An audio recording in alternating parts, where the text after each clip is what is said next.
Hey guys, welcome back to Triple Threat Unrivaled podcast. This is episode 6. I'm your host, Abby Harvey, with my co host, Isaac Wolf. We had two teams clinch their playoff spot this weekend with the Laces and the Phantom both reaching 8 wins. And then a big thing to address is the trade that happened involving three different players. So, first, Courtney Williams is going to the Breeze, coming from Vinyl. Sanaya Rivers is going to the Vinyl from Hive. And then Azrae Stevens is going to the Hive from the Rose. So my kind of question was, are the Rose getting anything out of this? But it's a good little trade and something you don't really see in Unrivaled. So it was interesting hmm that it happened randomly.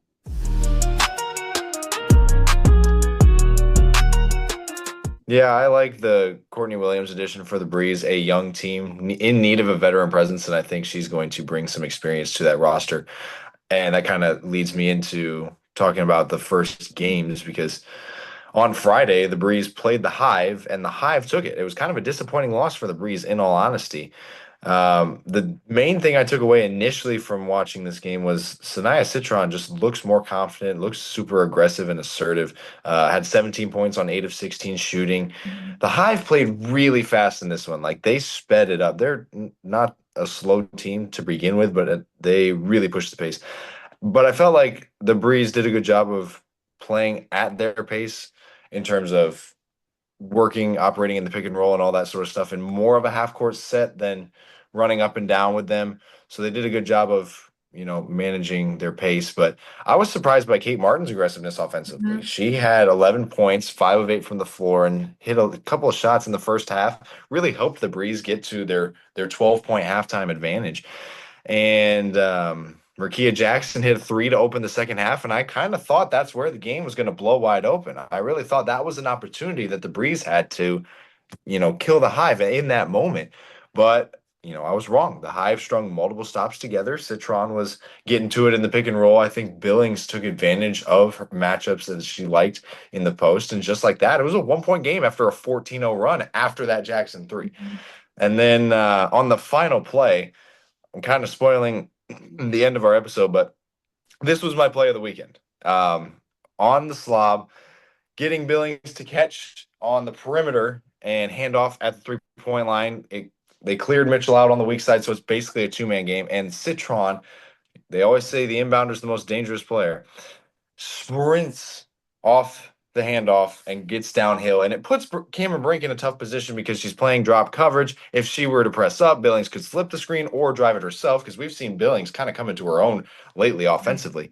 And so instead, she sits back and drop coverage. And Citron, with how fast she is, just gets right around Brink and finishes at the cup. So that was a great draw up by the Hive on that final possession. But yeah, they definitely stole this one from the Breeze. Definitely a disappointing loss. Paige Beckers did what she does, 28 on 13 of 23 shooting, but it just wasn't enough. Didn't really get enough from Malonga. I think Malonga's production was where they were lacking. Yeah, I think you addressed Citron's confidence, but I also think Monique Billings' confidence is For kind of sure. coming. She's elevating her game a lot. And I think her defense on Malonga and Brink was very good in this game. But I agree, this game was so fast because you combine Kelsey Mitchell's speed with Paige Becker's speed, and both of those teams elevate to those players. And Mhm. this game was just a lot of cardio, it looked like. But I really liked the way that Citron was kind of able to take control. The Hive overcame a 15-point deficit and outscored the Breeze 39-22 in the second half. So, I mean, this was my hot take for the weekend, and it was right, and it was the first game of the weekend. So I'm glad I got a hot Mhm. take right. Back on the board, right? Yes, back on the board. Next game on Friday was the Laces and the Lunar Owls, and this is one that, if you look at the final score, might surprise you with how close it was. It looked like the Laces were going to run away with it early. They were up 14-4, Yeah, and the Lunar Owls were without Marina Mabry and Rebecca Allen, so they were very short-handed in this one. I thought Isaiah this was going to be a James, blowout after those yeah, injuries. yeah, Isaiah James and Temi Fagbenle were the only players they had available coming off the bench, starting or the starters were Banham, Diggins, and Edwards. Mhm. Um, and defensively, they were lost early because the Laces started 14 of 21 from the field. Just ridiculous efficiency. They were just getting whatever they wanted. And there's really no resistance. But Aaliyah Edwards did everything she could. I mean, she's kind of been doing this all season. Yep. fighting to keep them in it. Really brought them back. They tied the game at one point Mhm. before. I think that was about a minute or two before halftime. Then the Laces opened up a quick 7 point lead right before the half. But here's the reality of the game: the Owls did enough to hang around, but they just could never get over the hump. And I think that's just a result of the shorthandedness. Aaliyah Edwards, 28 points and 18 rebounds. She was spectacular. But it just, at the end of the day, it wasn't enough. All five players in double figures for the Laces. And that's a common theme that we've kind of seen throughout this season. Yeah, I think you hit that right on. They have five players who are able to produce no matter who win in the game. And I think with the Owls, like you said, they were doing just enough to keep it kind of close, but they only had three players who were really producing. We had James with nine and Fag Bentley with five, but not much offensive production coming from the bench. So relying on the three that started when the Laces can sub in any other five and get production. So, Mhm. On uh, Saturday, Rose Vinyl was the first game of the day, and I said that the Rose were going to go 2-0 this week. We'll get to the Rose's second game in a minute, but as for right now, they're 1-0 on the weekend, going 74 and 60, winning 74 to 66, excuse me. And this was a really top-heavy performance. mm, 2 points off the bench for him, 24 for Gray, 26 for Copper, 22 and 18 for Austin. So it was really just a three-woman show that kind of carried them to this one. De'Erica Hamby was kind of the standout on the vinyl side with 27, but a very top-heavy game, really on both sides, except with the exception of Erica Wheeler. yeah, the Rose started the game 10 to 0. So I thought it was going to be one of those games where the Rose kind of just took over early, but the Vinyl kind of chipped away a little bit. They made a late push in the fourth quarter, but they were kind of playing from behind the whole time, so it was kind of hard to get adjusted, but not much of a crazy game. I mean, you mentioned with the Rose, they only had two bench points, and it was Haley Jones, who just came out of the development pool. And you got zero from Lexi Hole, and then two players who didn't play. So it was just I mean, there wasn't much to say. A lot of people scoring over 20 points this weekend, it felt like. Phantom Mist was the next game on Saturday, and we kind of thought the Mist were figuring it out We did. until, I mean, the Phantom are a good team, but at the same time, I felt like defensively they kind of looked lost. Brianna Stewart, especially, I felt like she was not there. Boston and Erie Finn had their way in the paint. I Mhm. mean, especially when they went double big, it Mhm. caused a lot of problems because initially the lineup for the Mist was Stewart with Enrique and Burton, and there's a size discrepancy with Ogunbowale and Burton on the floor at the same time, having to guard one of Erie Finn or Boston. Yeah. And then that kind of forced their hand to put in Alana Smith, obviously a co-defensive player of the year, very good, sizable defensive big. And at that point, their offensive production goes down. So there's give and take with the lineups that they played with in this matchup. And I felt like that double big lineup is really what turned the tide in this game. Uriah Finn had 20 off the bench, and I believe all 20 of those were in the first three quarters, if I'm not mistaken. And then Boston had 18 and 8 as well. And so, yeah, that double big lineup is really where things went downhill for the Mist and caused some problems matchup wise. Yeah, this was another game where Kiki Iriafen had to step up because AB got in foul trouble really early again. But every time she comes in, she's able to step up. So both times that she's been put in these situations, it's actually been against the Mist. And she's had two games where she shot really well and been able to step up, both offensively and defensively. But I don't know. I really liked this first half. It was very back and forth, very competitive. And these two teams have, I mean, they're kind of two of my favorite teams, and I think both of them have a chance to win Unrivaled. And I think both of them have all the pieces and the bench depth to do that. And when they can figure out how to get all of their players going, each team, I think both of these teams have the chance to win. We'll move to Monday, another Phantom game, this one against the Vinyl. Wait, hold And on. yeah, You skipped over Super Bowl Sunday. Did you like the game? well, I was very happy to see Kenneth Walker succeed. He is a Michigan State Spartan, and as a Spartan fan, I was very happy to see him get Super Bowl MVP. As far as the product of the game itself, it was kind of a hard watch outside of Walker dominating. So, kind of a C minus Super Bowl for me, maybe Mm. C plus simply because of Walker winning. But yeah, I wasn't the biggest fan, and I didn't have high expectations going into it with these two teams. The NFL was weird this year. It felt like a down year for the NFL in terms of like the superstars were not playing like superstars. And then you got the matchup of Drake May and Sam Darnold in the Super Bowl, and it just didn't feel right. So maybe I'm a hater, but at the same time, I didn't have high expectations, and it met my not high expectations. I was on a plane, so I didn't get to watch the game, but Oh, I don't know, but as a Colts fan, I don't like the Patriots and I never will. So I fair wanted enough. the Seahawks to win, so I was happy. Yeah, But we were on the plane, so I did not watch it. yeah. Now we can move on to Monday's night games. All right, Monday. Phantom Vinyl, 76-73, or excuse me, 76 to 73 win for the Phantom.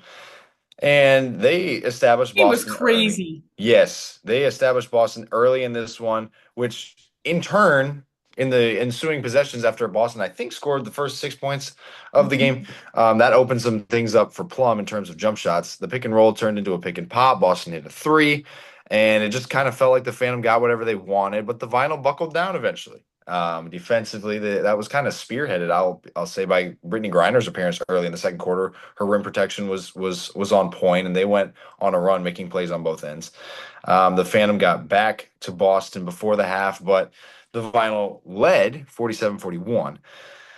So I mean, it just felt like some plays the Phantom lacked effort on the boards. The Vinyl crashed hard to get a number of offensive rebounds, but when you look at the rebounding discrepancy in this game, it was 31-29, so it was nothing special. But it led to a couple of key second chance points that kept the Vinyl around. The Phantom gained momentum, pushing the tempo when Griner was in the second half. They kind of started putting her in actions. There was drop coverage on one play where Cloud hit a three in semi transition type thing, and then the Vinyl they were up to three away from the target score. Plum was fouled on a three. And so she hits one free throw for 3 points. That is so weird. I would hate that. I actually do hate that because I was playing an intramural game tonight and I had one free throw for 2 points, and it just frustrates me so much because I don't know. I feel like I sometimes need a warm up free throw before I get going. I missed the free throw, so I lost out on 2 points because of it. Not a fan of that rule. But anyway, I get the idea of moving the game along. Yeah. But then on the other end, she played really good defense, was physical, forced Ryan Howard out of bounds. Mhm. And on that last shot, what did you think? It looked weird. It looked like it was a travel, but the only thing that made me think it was not a travel was the fact that nobody was complaining. Like nobody argued it. And like it was a tough move, but she did a step back and then took two steps around the defender without a dribble. Now you can argue the first step on the one because she was about to go one-legged fade. And it was like kind of a loose ball gather situation, but it just looked egregious when she took the two steps after that around her. And I was just like, is that not a travel? I thought it was a travel, especially because like two possessions ago, they called the travel on Ryan Howard that Hmm. I felt like could have been argued Yeah, and could yeah. have not been a travel. So then when they didn't call it on her, I was, especially for the game, Right. I don't know. I But thought it was a travel. no one batted an eye, so I was like, I dang, maybe know. maybe I'm the fool. No, I agree. I thought it was a travel. I don't think I would have been that like confused if they didn't just call travel on Ryan Howard literally like a few possessions ago. Mhm, that's fair. But I thought the combo of KP and AB both scoring over 30, they're the first unrivaled pair to do that. I Mhm, mean, if you look at the box score, like stats wise, Vinyl shot better from the field, better from 3 point, and out rebounded the Phantom.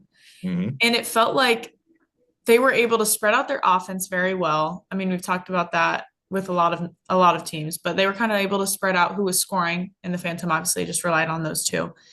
But with how easily they were able to establish those two against the Vinyl defense, it was especially how quick AB started. She didn't score in the fourth quarter. Aaliyah Boston didn't, but that's when Kelsey Plum kind of just started going crazy. So yeah. and you combine for 63 of a team's 76 points. Yeah. Yep. One more Final game of the game. weekend. Yeah, you got it. Rose and Mist. This one Mhm. was an absolute blowout, and it wasn't much of a game, kind of disappointing. But Mist put up 90. I don't know what the highest scoring Unrivaled game is so far, but Okay, 90 for an I'll Unrivaled look it game is up. a lot. It is. Mist ended up winning 90 to 64. Stewie had the game winning shot that game. Honestly, this game combined with the other missed game, Veronica Burton had a really good weekend. She had two games Mhm. in double figures, and I feel like the way she's working with Stewie, and now she has Agumbawale and who else is she playing with? Alicia Gray. I mean, we've talked about her a lot about how she's elevating her game with these players she's getting to play with, but some of her passes have been crazy. We'll get to my favorite play of the weekend because we've already talked about yours, All but it involves Veronica Burton, and I love talking about her, I guess. right. But I just really liked the way she's been playing this weekend. Both teams shot pretty well from three and shot a lot of threes early, it felt like. Um, but the biggest thing that caught my eye in this game was how many assists the Rose or the Mist had versus the Rose. With the Rose having Chelsea Gray, the Mist had 20 assists and the Rose had 9. Yeah. And the Mist, we talked about it in their previous game, they like to get the ball around. They move it quick. And I mean, they were finding the hot hand, whoever it was at any given time, whoever because it kind of moved around depending on what quarter it was and whatnot and who was in on the other team. But I don't know. This game was crazy with the ball movement, but I really liked the way Veronica Burton was playing. And Miss just had so much dominance from the get-go. Yeah, they were just overly efficient in this one. I felt like Arike was the only one who like brought him down a little bit, but her volume was high enough that it basically canceled out. You thought they would cool off, but they never did. It felt like all of a sudden they just opened up a 20-point lead and the game was over from that point. So, Enrique taking 14 three-point shots was kind of crazy. no, that's That's shocking. Enrique for you. She has some of those games. All right, before we get into the hot topic of the one-on-one tournament, we got to talk about our. We kind of both already addressed our favorite plays of the weekend. Do you have Yep. any more to add to yours before I talk about mine? No, not All really. right. My favorite play of the weekend, it was the Mist actually lost this game against the Phantom, but it Hmm. was when Veronica Burton inbounded the ball off Kelsey Plum's back and went up with a reverse layup. I loved that. It was awesome. Especially, I'm not like I really like the way Kelsey Plum plays. I'm not a Kelsey Plum hater, but like Kelsey Plum's basketball IQ is really high. Oh yeah, So Veronica Burton outsmarting Kelsey Plum in that moment was just amazing. that's that Northwestern education. It is. It ended up cutting the deficit to 6. They weren't able to win, but it definitely like created some buzz and excitement, and it was cool. That was kind of it. But it was a similar play to the Final Four game with Caitlin and Paige. Do you remember that? When Caitlin inbounded off Paige Oh to yes, make it go out yes. of bounds off of them, take some time Hmm. off the clock. But it reminded me of that. That was my favorite play of the weekend. All right. Who's your player of the weekend? For me, well, first let's clarify. My hot take did not come through after the Rose got blown Yeah. out. So, Blown out, not even close. uh, don't gotta rub it in. Anyway, it's Kelsey Plum, and that's simply because of her volume and efficiency this weekend. She averaged 29 and a half, basically 30 points per game in two big wins for the Phantom. 5 rebounds, 6 assists per game. The Phantom had a very, very good weekend, and Kelsey, everything starts and ends with her. Obviously, Boston plays a huge role in that, and I love that duo. We've talked about them so much, but Kelsey Plum is my standout player of the week. Well, that's a perfect transition to mine because mine's Aaliyah Boston. Look at that. We don't even talk about these before. We try to No, keep we it don't. secretive so we don't spoil it. But Yeah. mine was also Aaliyah Boston helped Phantom go 2-0, clinch that playoff spot, and now tied in wins with the Laces. She had a great game against the Miss, had 18 points and 8 rebounds, but with the 33 points and 16 rebounds in the second game, and how she's been able to add the 3-point shot to her game against the Miss, she was 2 for 5 from three, And then against the Vinyl, she was 3 for 8 from three. And that's just like not something we see from Aaliyah Boston. And I know we've addressed this 3-point shot in previous episodes, but this weekend I feel like she shot it with confidence and shot a lot more shots Hmm. than just relying on going to the basket and using her size. But this made me really excited for the one-on-one tournament because I feel like if you can have a big in the one-on-one tournament that also can shoot the three, that carries on to my hot take. But Aaliyah Boston, my standout player of the weekend. Before we get to one-on-one again, give some updated records with Yes. playoffs. Lace isn't, so it'll be a little bit off because some teams haven't played 2 games this past weekend, but Laces are 8-2. Phantom are 8-3 because they played one extra game, but both teams have Mhm. eight wins. Mist right behind them at 7 wins. They're 7-4. Breeze 5-5. Rose 5-6. Vinyl had an 0-2 weekend after having a 2-0 weekend last time, but they're now Yep. 4-7. Hive 3-7, and Lunar Owls 2-8. And then we have those other games that didn't get to be played. They'll be played soon, but I mean, it's interesting when you look at those standings, you like think the Hive and the Lunar Owls are just kind of like off in their own category. Mhm. But on a given weekend, if one of them gets hot, wins two, and Vinyl drop two, like Lunar Owls are only a game and a half out of the sixth spot, and then the Hive are only half a game back. So like everyone's still in the hunt. So Yeah. that's exciting. It is, especially the way that on any night, I mean, these all of these players are really good, like across the board, every team. Mhm. And the way that some team, like the Hive, Breeze has been kind of, they had a hot start, fell off a little bit, but the way the Hive were able to come in and beat the Breeze, they've been a team that has consistently improved every game. And when they get those three going like that, I mean, like you said, they could get hot and get up there in the sixth spot, but not before the one-on-one tournament.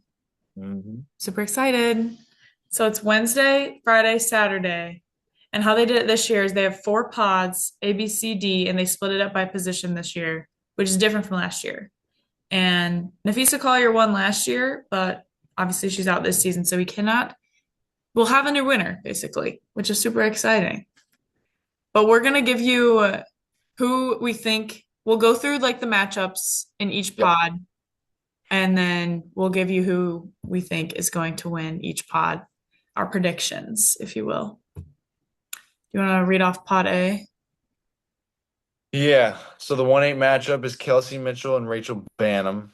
Do you want me to go matchup by matchup or just read them all and then we can predict? Come on, then we just pick our one person from each pod. Oh, okay. Okay.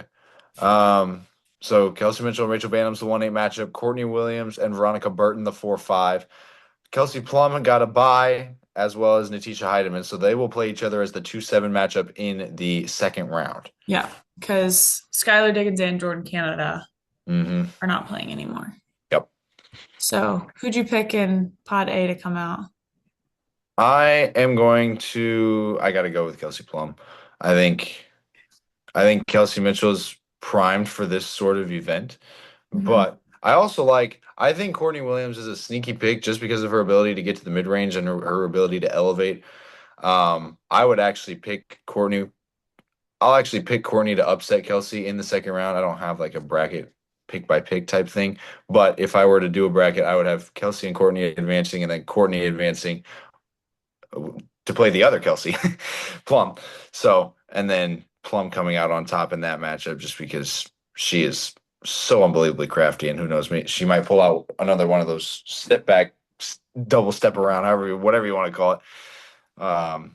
But she's very creative, crafty with the ball, and I think her footwork is going to be special in this format.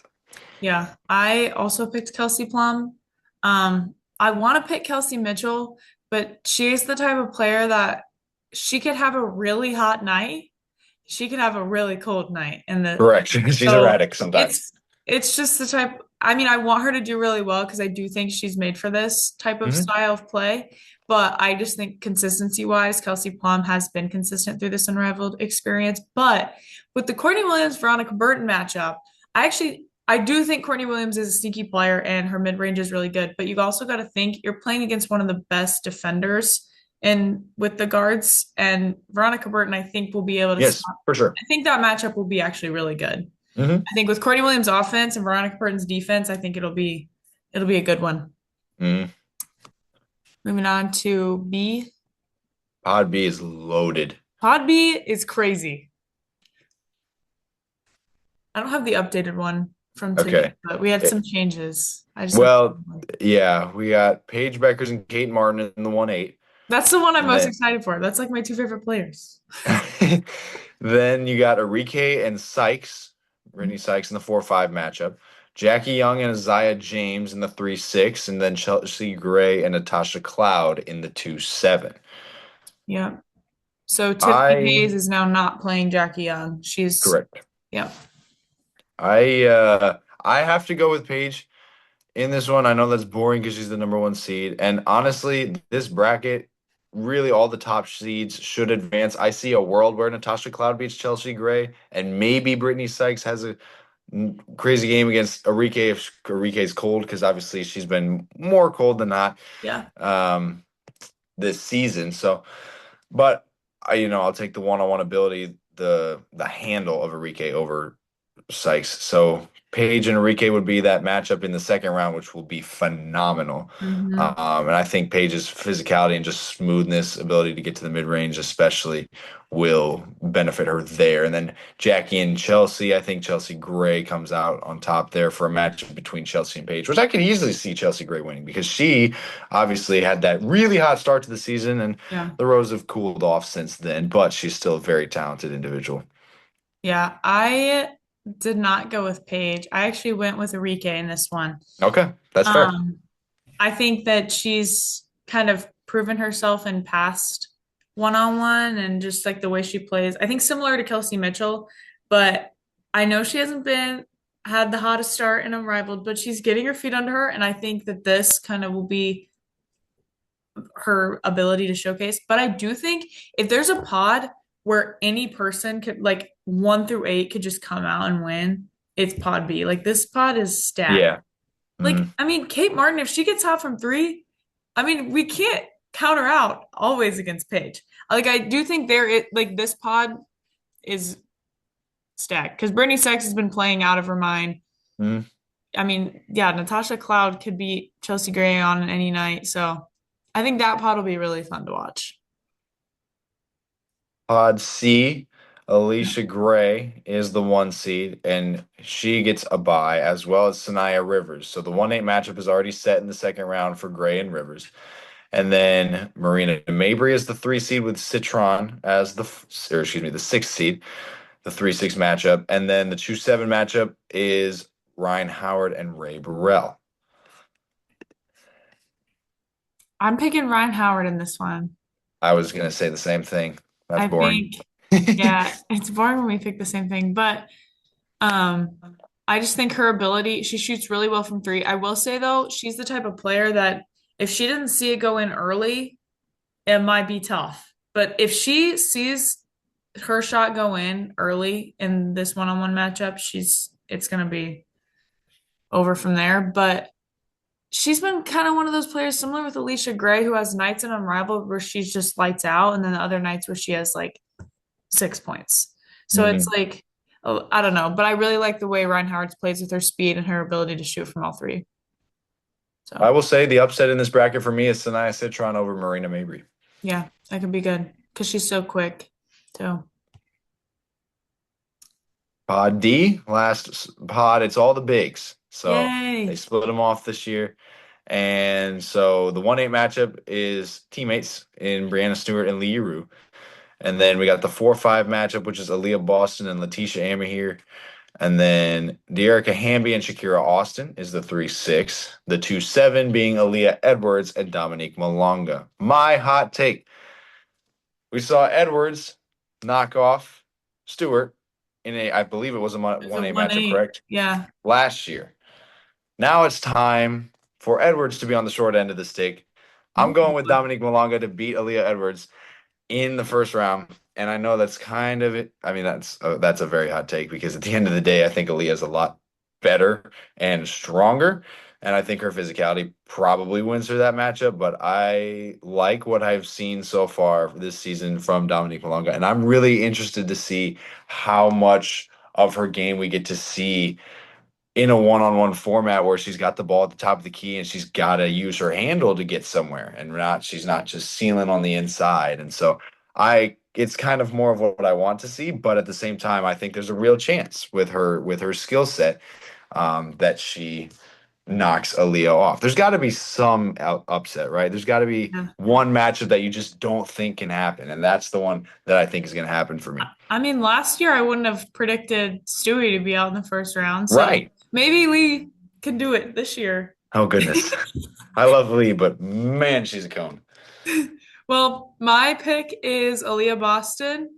I think she's been consistent throughout the whole season so far. I think she's added a lot to her game, and I think she's playing with a lot of confidence right now. And I think that what she plays with in the WNBA with Caitlin has prepared her with the speed of one-on-one. And I just think the way she's able to, I mean, she has to find ways to get to the basket with the people who have been like the really good players who have been guarding her this season and Unrivaled. So I think that she's gonna win. I did think that the one way that she wouldn't win would be going up against Alyssa Thomas, but now that Alyssa Thomas is out and she doesn't have to play her first round, I think she's coming out in Pod D.